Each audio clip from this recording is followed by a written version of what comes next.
Selamat datang di Universitas Serambi Mekah.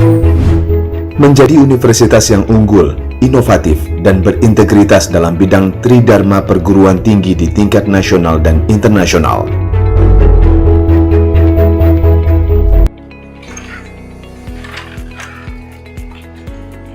Assalamualaikum warahmatullahi wabarakatuh. Salam sejahtera bagi kita semua. Perkenalkan, nama saya Dini Sahrijah Falevi, STMT. Saya merupakan dosen tetap program studi Teknik Industri Fakultas Teknik Universitas Serambi Mekah. Saat ini saya dalam proses mengikuti sertifikasi dosen gelombang ke-1 yang diselenggarakan oleh Kemendiksaintek tahun 2025.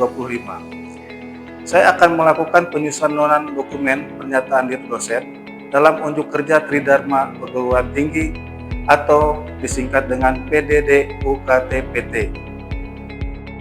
Pada hari ini, saya akan menyampaikan tentang teknik pengajaran saya dengan menggunakan metode DII, yaitu Delivery, Interaction, dan Assessment.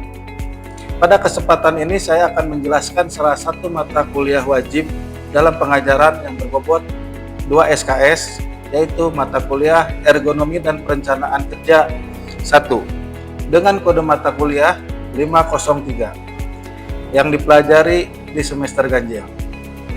Baik, adapun capaian pembelajaran mata kuliah ini adalah yang pertama, menguasai konsep teoritis sains alam, aplikasi ergonomi, antropometri yang akan diperlukan untuk perancangan dan pengukuran pada sistem terintegrasi. Yang kedua, mampu menerapkan pengukuran terhadap antropometri tubuh manusia untuk menyelesaikan masalah kesesuaian bentuk tubuh terhadap benda kerja yang akan dipakainya. Yang kompleks pada sistem terintegrasi yang diperlukan pada rancangan terintegrasi. Adapun deskripsi singkat tentang mata kuliah ergonomi dan perencanaan sistem kerja 1, yaitu mata kuliah ini membahas tentang ergonomi, mencakup pengantar ergonomi, antropometri, fisiologi kerja, biomekanika kerja, perancangan display, dan kontrol. Dan selanjutnya ergonomi lingkungan seperti suhu dan kelembaban, kebisingan, pencahayaan, getaran, warna, dan bau-bauan. Adapun sistem pembelajaran materi yang akan saya lakukan dalam satu semester adalah: pertama, pertemuan akan dilakukan sebanyak 14 kali di luar UTS dan UAS. Di awal pertemuan, saya akan melakukan perkenalan yang membangun keakraban dosen dan mahasiswa. Biasanya, saya membuka diri untuk diskusi, apapun itu bentuknya terkait perkuliahan. Keempat, dalam diskusi, saya biasanya memotivasi mereka untuk belajar lebih fokus dan lebih giat, lebih serius. Selanjutnya, saya akan membahas kontrak perkuliahan yang mana ini akan membuat kesepakatan bersama terkait proses perkuliahan yang akan berjalan satu semester. Biasanya saya akan memberi ketentuan penilaian, yaitu ujian tengah semester sebanyak 25%, ujian akhir semester sebanyak 35%, tugas 20%, kehadiran 10%, keaktifan mahasiswa 10%, termasuk modul-modul perkuliahan agar mendapatkan gambaran pelaksanaan perkuliahan selama satu semester. Selanjutnya, saya akan mencoba mengetahui pemahaman masing-masing mahasiswa terkait konsep, teori, kepribadian, melalui Asense dengan aplikasi Mindtimer. Itulah gambaran pembelajaran perkuliahan ergonomi dan perencanaan sistem kerja 1 yang akan saya lakukan. Baik, untuk selanjutnya, rujukan pembelajaran sebagai bentuk strategi delivery proses penyampaian materi kemahasiswaan dengan menggunakan beberapa strategi, yaitu textbook, diantaranya ergonomi studi, gerak, dan waktu, teknik analisa untuk peningkatan produktivitas kerja, karangan Wing Kusebroto dan Sri Tomo S. Kemudian saya menggunakan juga media online yang saya akan gunakan untuk mencari topik yang menarik dan dijadikan bahan diskusi terkait materi perkuliahan. Biasanya di awal pembekalan dilakukan review pembelajaran yang mana fungsinya untuk meningkatkan kembali materi-materi pembelajaran yang sebelumnya dan akan disambungkan ke materi-materi yang akan datang. Dalam perkuliahan, saya juga menjalankan beberapa saluran komunikasi yang saya gunakan seperti Zoom Meeting, Google Meet, dan WA Group. Ini dilakukan untuk berinteraksi langsung dengan mahasiswa. Dalam menjelaskan materi-materi pembelajaran, selain ini, media Zoom juga bisa digunakan untuk berdiskusi langsung terkait keaktifan mahasiswa dalam menyikapi topik-topik perkuliahan di akhir perkuliahan. Pelaksanaan asesmen dalam pembelajaran dalam proses ini, bagaimana cara saya melakukan evaluasi penilaian terhadap mahasiswa yang saya menggunakan aplikasi Trello. Sebagaimana untuk mengumpulkan tugas-tugas mahasiswa agar tugas-tugas itu terekap dengan seksama.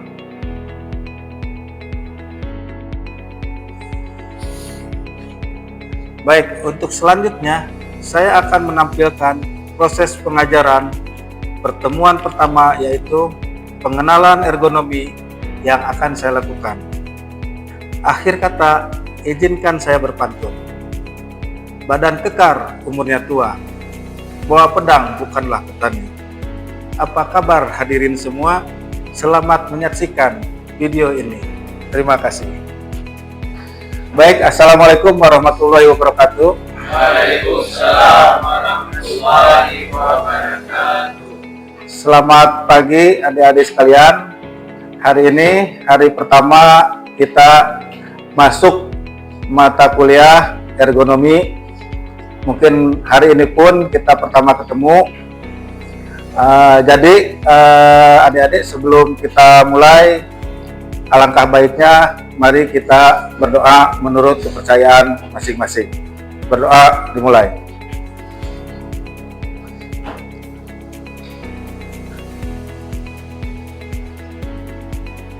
Doa selesai. Baik, di sini ada yang udah pernah belajar sama saya nggak mata kuliahnya? Atau belum? Baru sekarang? Oke. Kalau belum, baik. Perkenalkan, nama saya Dini Sahrija Falevi. Saya dosen yang pengampu mata kuliah ergonomi. Kalau biodata saya tinggalnya di Sigli. Lalu saya memiliki seorang istri yang bernama Rahmi dan 3 orang anak, 2 putra, 1 putri. Dan untuk nomor handphone saya nanti bisa dilihat di grup. Nanti kita akan buat grup diskusi khusus ergonomi. Mungkin itu sedikit perkenalan dari saya itu. ada pertanyaan dari kalian tentang saya nggak? Kalau nggak ada, saya akan lanjutkan nanti ke materi. Tapi kalau ada, saya akan jawab dulu karena ini pertemuan pertama, akan jawab dulu masalah-masalah yang emang berhubungan dengan pribadi saya dulu. Ada yang mau bertanya tentang profil saya atau pribadi saya? Nggak ada. Nggak ada. Oke, nggak usah tegang, nggak apa-apa. Saya paham ini mungkin hari pertama kita sedikit kaku atau tegang, tapi itu nggak ada masalah. Mungkin sebelum kita melanjutkan ke perkuliahan, ada sedikit kita kayak kontrak pelajaran atau peraturan untuk di mata kuliah ergonomi yang bersama saya, mungkin kayak gimana penilaiannya, terus nanti kayak gimana nilai-nilai tugasnya. Jadi ada beberapa kriteria yang saya akan bagikan atau informasikan kepada kalian untuk penilaian. Untuk penilaian ada 5, jadi dinilainya itu dari UAS, UTS, terus tugas, keaktifan, dan kehadiran. Jadi 5 itu yang akan saya nilai, yang mana presentasi yang paling tinggi itu dari UAS. UAS sekitar 35%, UTS sekitar 25%, berarti udah 60. Terus keaktifan itu tanya jawab di kelas sekitar 10%. Terus tugas-tugas 20%, sisanya kehadiran. Jadi total itulah yang akan nanti dijadikan rujukan saya untuk penilaian terhadap kalian. Dan adapun untuk tugas-tugasnya, nanti saya akan membagikan satu aplikasi namanya itu aplikasi Trello. Nanti kalian bisa mengumpulkan tugas-tugas dan lain-lainnya di aplikasi itu. Jadi saya tahu nanti di aplikasi itu nanti emang akunnya satu orang mahasiswa satunya. Jadi saya enak untuk mengumpulkan tugasnya. Mungkin itu sedikit gambaran dari saya. Ada pertanyaan tentang tugas atau apa? Nggak ada? Oke, kalau nggak ada, ini mata kuliahnya mata kuliah ergonomi. Di sini ada yang pernah mendengar nggak istilah atau pengertian atau arti ergonomi itu apa? Kalau nggak, ergonomi itu mempelajari ilmu tentang apa atau apa gimana? Ada yang pernah mengetahui? Gimana? Siapa namanya? Pak Akram. Gimana Pak Akram?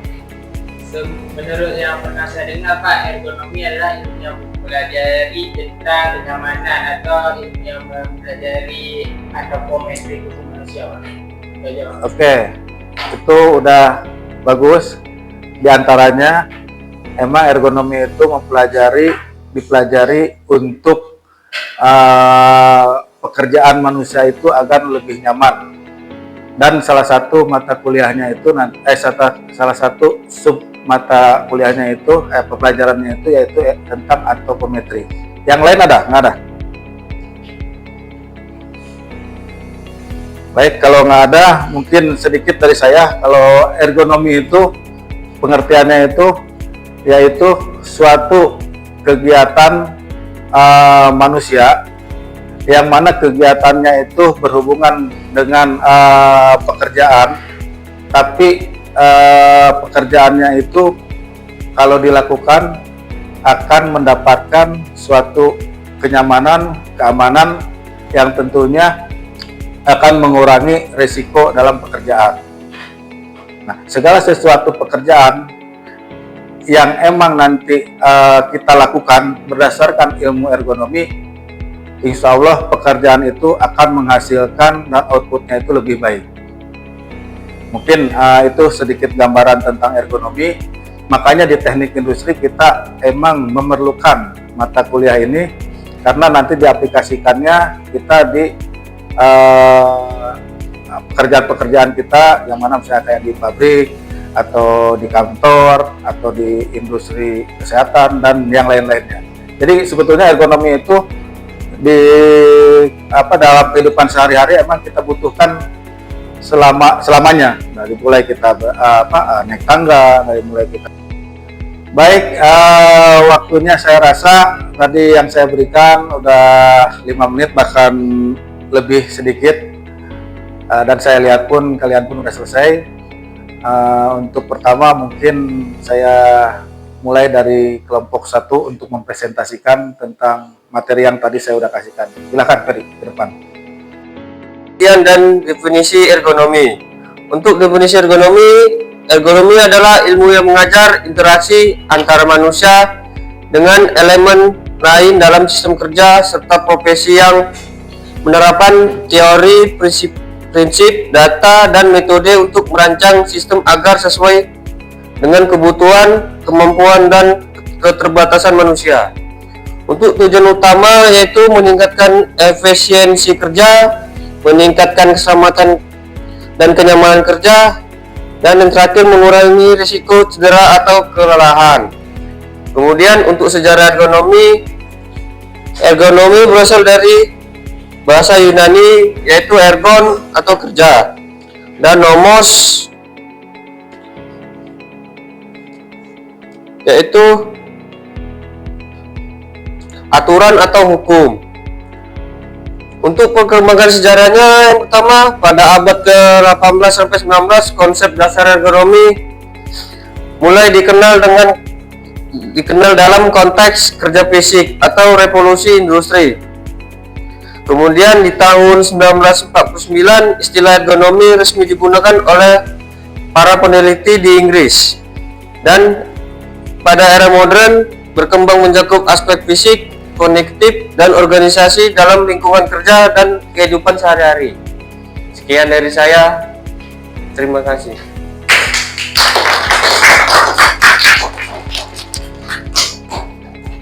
Baik, untuk selanjutnya mungkin bisa diteruskan dengan kelompok 2 yaitu Cindy presentasikan. Silakan.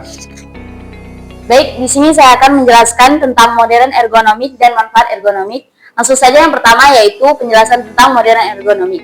Di sini modern ergonomik meliputi yang pertama ergonomi fisik, di mana desain tempat kerja, postur, dan alat kerja. Kemudian selanjutnya ada ergonomi kognitif, yaitu interaksi mental, beban kerja, dan pengambilan keputusan. Yang terakhir yaitu ergonomi organisasi, di mana terdapat struktur kerja, komunikasi, dan budaya organisasi. Selanjutnya teknologi pendukung, yaitu ada 3 poin. Yang pertama virtual reality untuk simulasi desain, kemudian wearable device untuk memantau postur tubuh, dan yang terakhir yaitu software ergonomi untuk analisis beban kerja. Selanjutnya di sini penjelasan mengenai manfaat ergonomi, yaitu ada beberapa poin. Yang pertama, meningkatkan kenyamanan kerja. Yang kedua, mengurangi cedera akibat kerja, misalnya seperti nyeri punggung dan carpal tunnel. Kemudian yang ketiga yaitu meningkatkan produktivitas dan efisiensi kerja. Kemudian yang keempat yaitu menurunkan tingkat absensi dan turnover karyawan. Yang terakhir yaitu meningkatkan kepuasan kerja dan kualitas hidup. Sekian penjelasan dari saya. Terima kasih.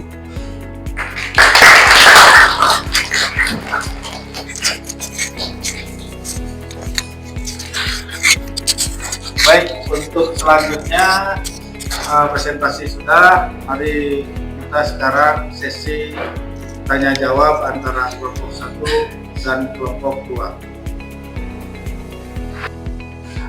Sekarang masuk sesi tanya jawab. Mungkin saya kasih kesempatan dari tadi kelompok 1, sekarang kelompok 2 untuk bertanya. Silakan, siapa yang mau bertanya? Oke, siapa namanya? Oke, silakan aja.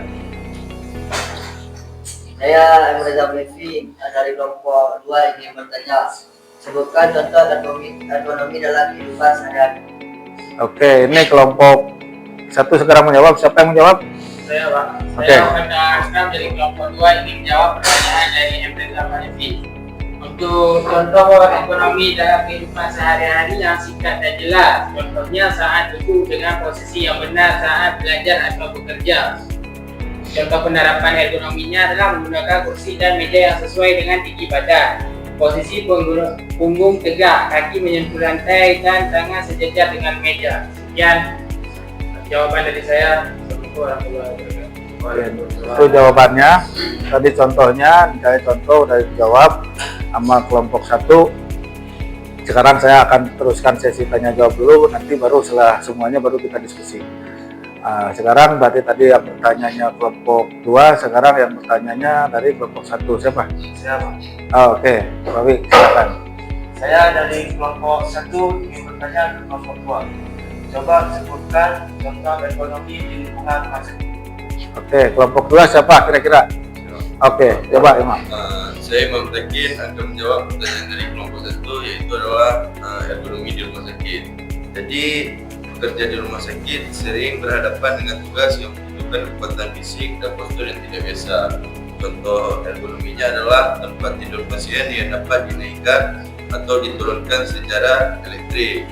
Dan contoh lainnya adalah troli medis yang dilengkapi roda yang lancar, pegangan yang ergonomis dan tinggi yang sesuai sehingga mudah didorong dan tidak memerlukan banyak tenaga. Dan contoh yang lainnya lagi adalah pengaturan pencahayaan yang terang dan merata di ruangan operasi atau area perawatan untuk membantu staf melihat lebih detail. Sekian dari saya. Baik, itu contoh yang kesehatan ya. Ya. Oke. Untuk pertanyaan sekarang di kelompok tadi bertanya kelompok 1, sekarang bertanya kelompok 2. Satu lagi aja ya. Satu lagi karena mungkin nanti waktunya takutnya nggak cukup. Untuk selanjutnya nanti diskusi lanjut. Kelompok ini satu lagi pertanyaan siapa? Oke, siapa? Dari kelompok 2 nama Aldi Kurniawan, saya akan bertanya kepada kelompok 2 tentang sebutkan contoh fungsi ergonomi di perkantoran. Oke, jadi sekarang pertanyaannya contoh di perkantoran. Siapa yang bisa jawab? Oke, siapa? Ergonomi, Pak. Oke, silakan. Saya akan menjawab pertanyaan dari Aldi Kurniawan, contoh fungsi yang ergonomi di area perkantoran, fungsi yang bisa mengatur ketinggiannya dan bisa mengatur sandaran punggungnya dan ada sandaran tangannya. Nah, itu fungsi yang umum digunakan di area perkantoran. Oke, berarti itu contoh dari perkantoran ya. Oke, sekarang berarti satu pertanyaan lagi untuk kelompok 1. Siapa yang bertanya nih? Oke, silakan. Baik, saya akan bertanya kepada kelompok 2 mengenai sebuah sebutkan contoh ergonomi yang ada di dalam lingkungan pabrik atau rumah sakit. Oke, silakan jawab siapa? Oke. Saya Mas Bara ingin menjawab pertanyaan dari kelompok 1. Jadi lingkungan pabrik itu berfokus ergonomi lebih banyak pada pencegahan cedera akibat gerakan berulang, pengangkatan beban berat dan postur yang tidak alami. Contohnya meja kerja atau workspace yang tingginya dapat disesuaikan untuk bekerja dengan tinggi badan berbeda, baik saat duduk maupun berdiri.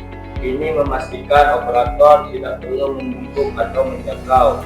Contoh kedua, penggunaan hoist, crane, atau pallet jack untuk mengangkat dan memindahkan material berat. Ini mengurangi beban fisik pada pekerja dan mencegah cedera pada tubuh. Itu jawabannya saya. Baik, itu jawaban dari contoh tadi apa? Pertanyaannya? Ekonomi Lingkungan industri. Baik, mungkin itu gambaran-gambaran tentang ergonomi. Mudah-mudahan semuanya bisa memahami, mengerti, dan alangkah baiknya juga kalian banyak-banyak membaca, banyak mencari informasi tentang ergonomi sehingga kedepannya kalian bisa mendapatkan atau ilmu-ilmu dengan baik. Dan untuk minggu depan, ini waktu pun udah mungkin akan selesai. Untuk minggu depan coba kalian cari bahan atau jurnal-jurnal untuk materi selanjutnya yaitu antropometri, sehingga kalau kalian udah mencari bahan untuk belajar, untuk memahaminya, sehingga kita lebih mudah untuk berdiskusi di kelas. Mungkin itu aja pada hari ini, pelajaran kita hari ini. Saya akhiri dengan pantun, siang hari makan kuaci, makan bareng sama Ibu Asih. Cukup sekian kegiatan hari ini.